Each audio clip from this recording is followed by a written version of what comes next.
Let us not seek the Republican answer or the Democratic answer, but the right answer. Let us not seek to fix the blame for the past. Let us accept our own responsibility for the future. John F. Kennedy. Welcome to Progressive Voices of Arizona, a place where people can discuss the issues that affect people all over the nation and look for possible solutions to restore society's humanity. Kick off your shoes, grab yourself a snack and something to drink, and listen in with Scott and Kara, your hosts of Progressive Voices of Arizona.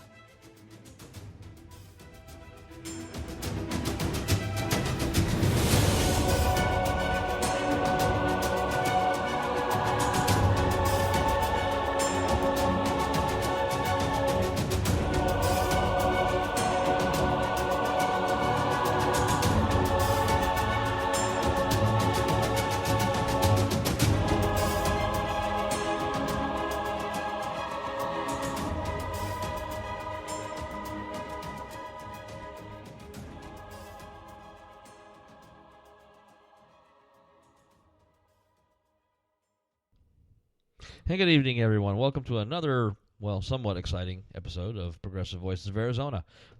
This is a follow-up show. On Tuesday, we did something strange and interesting and new, and we broadcast from the Arizona Capitol.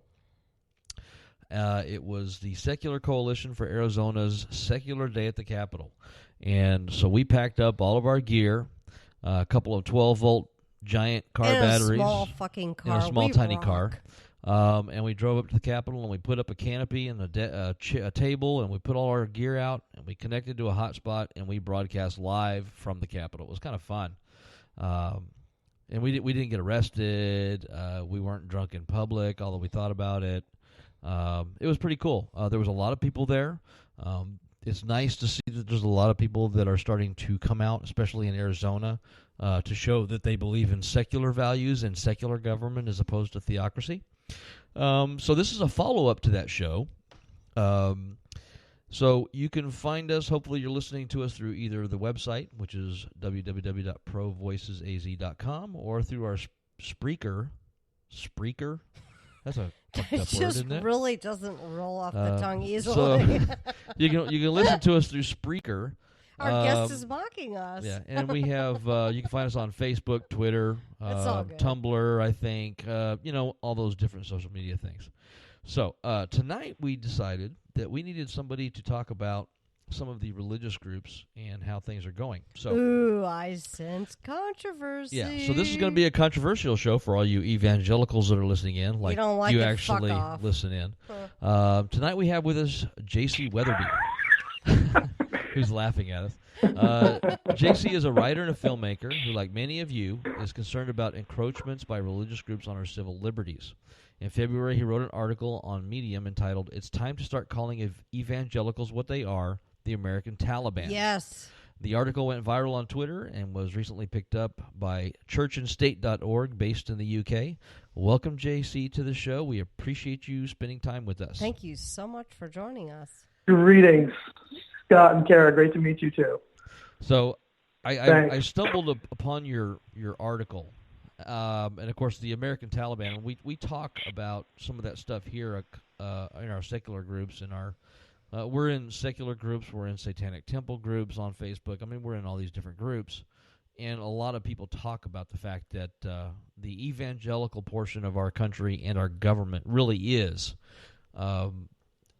extreme.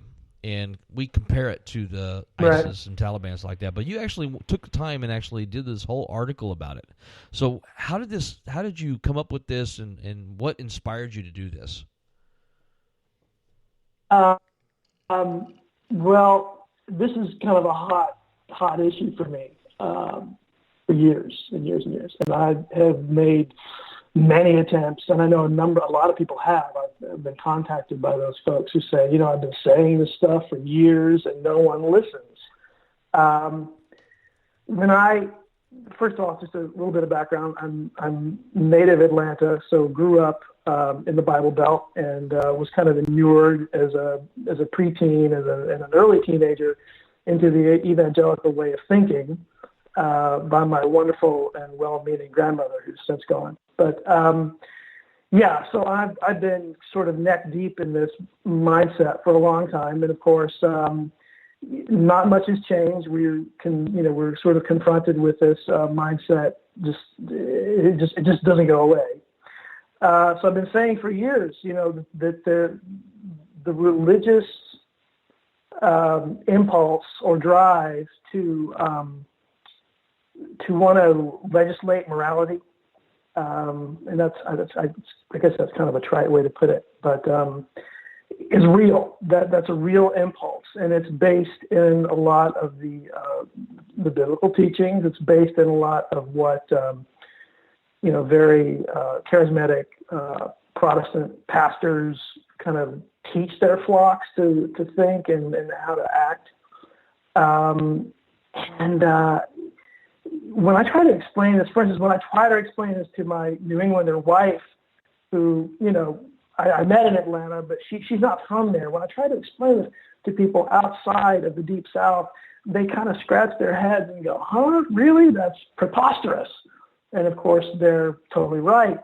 But they dismiss it because it's just so outrageous, to think that, okay, well, at some point here soon, possibly, Jesus is going to come back, and, a lot of people are just going to disappear into thin air, and then we're going to have this incredible 7-year period where this Antichrist, it's insane, right?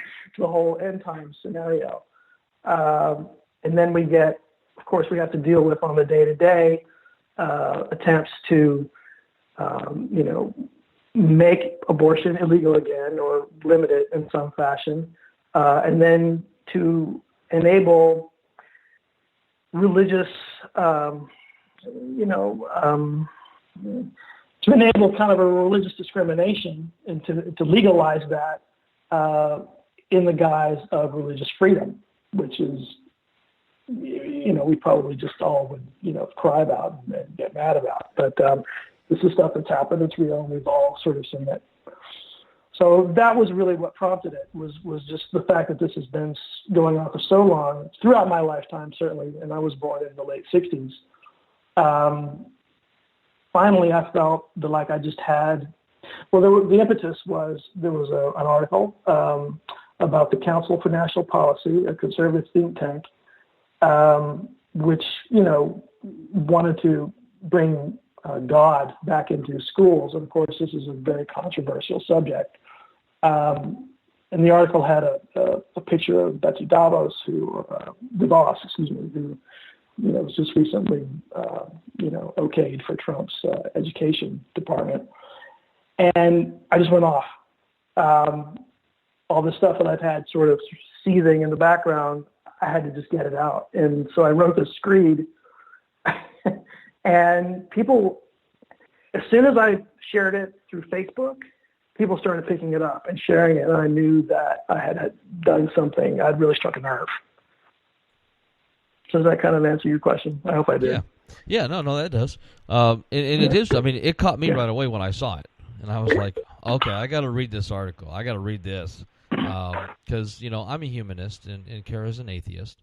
And we ran as open secular candidates in 2016. And we didn't get shot, so we haven't been really shot yet. Happy about that. The house hasn't been tagged. We don't have any, Satanists go home or anything painted on the door yet. We're hoping though. We are hoping that somebody pays attention to that kind of stuff. 666. But that's the thing is I saw it go through my news feed on Facebook. I was like, okay, I got to read this. And after I went through and read it, and I said, okay, we got to get this guy on the show. And that's when I sent you the message. Because Kara and I both believe in secular government. We're both members of Secular Coalition for Arizona. We're both open secular candidates. We were endorsed by the Free Thought Equality PAC or Fund in 2016. We're very big supporters of the humanist American Humanist Society and a lot of different things to bring secular, give representation to secular folks, people that don't prescribe to religious beliefs. And here in Arizona, it's like a constant thing. Well, they just passed a bill by Center for Arizona Policy, which is an evangelical. Oh, Kathy Herod, you're the devil.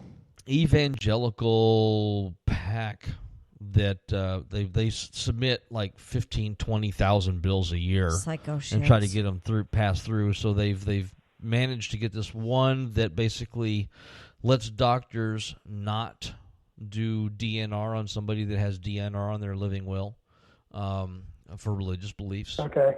They're trying to make Wow. it so Wow. that you can actually that the doctor can override the DNR and use extraordinary measures to try to save a patient, even if it's only for 2 hours. So is the doctor going to fucking pay for that instead of his Ferrari car payment? It's Who the just fuck's like going to pay for that? That's a Arizona huge has some of the burden. crazies here that do stuff like that, and so we have all these different bills that have been going through. And so we're very big on the idea of trying to get people to understand that. It's funny because people like these evangelicals talk about how they don't want Sharia law. Is that how you say it? Sharia law. Sharia. We don't want Yeah. Sharia law. And it's Sharia like, okay, law. well, you do realize that your evangelical theocracy is the same thing as Sharia law, because it's the same thing. It's just a different name, which links it right to the whole idea that they are the American Taliban, is because they're still trying to do the same thing by passing their theocracy into law in this country while denying every other religious belief in the world. And that's why it grabbed me so quick. And then Kara read it, and she's like, oh, yeah, we should get this guy on the show. So here you are with a couple of drunk priors in Arizona talking about religion. This shit pisses me off because there's certain things that actually, as far as I'm concerned, the government shouldn't have anything to do with. Stay out of my body, stay out of my bedroom, stay out of my ass, stay out of fucking everything. Let's try to get everybody a job, get everybody a fucking house, and treat our fucking veterans with respect and health care. Yeah. Yeah, don't forget healthcare. Because you know how those evangelicals are following Jesus' teaching. We're for smaller government, but here, let's fucking intrude on your ass. It's the evangelicals that say they're following Christ who told everybody to help the poor and help the meek and help the sick and this, that, and the other. It's like, but hey, they don't want you to have healthcare. Is it part of God's plan that they're a bunch of fucking pretty much awful motherfuckers? Well, you're really throwing that F-bomb around really widely tonight. I'm sorry, but this just, and I'm not even drunk, but this just irritates the fuck out of me. We have so many major problems that our government should be fixing. But no, we're worried about, what bathroom should I use? And, can I get an abortion? Fuck that. You shouldn't even be able to talk about that. If you don't want an abortion, don't get one. It's really that simple. Yeah, if you don't like abortion, don't get one. It irritates me. Exactly. Well, it should. But unfortunately, they have a huge blind spot. And you're absolutely right. Their religious belief totally inures them to the idea that they are right and just in what they're doing. It's a mission, actually. It's a God-given mission to go out and evangelize and win souls for Christ. I mean, that's the bottom line. Right. And and for the longest time that I can remember, the church, especially in Atlanta, where I grew up, was very concerned about the declining divorce rates, latchkey kids, missing fathers, the rate of crime, the decrepitude happening in the inner cities. What they saw as sort of a moral slide, they wanted to correct by going out, seizing government, and legislating. Unequivocally,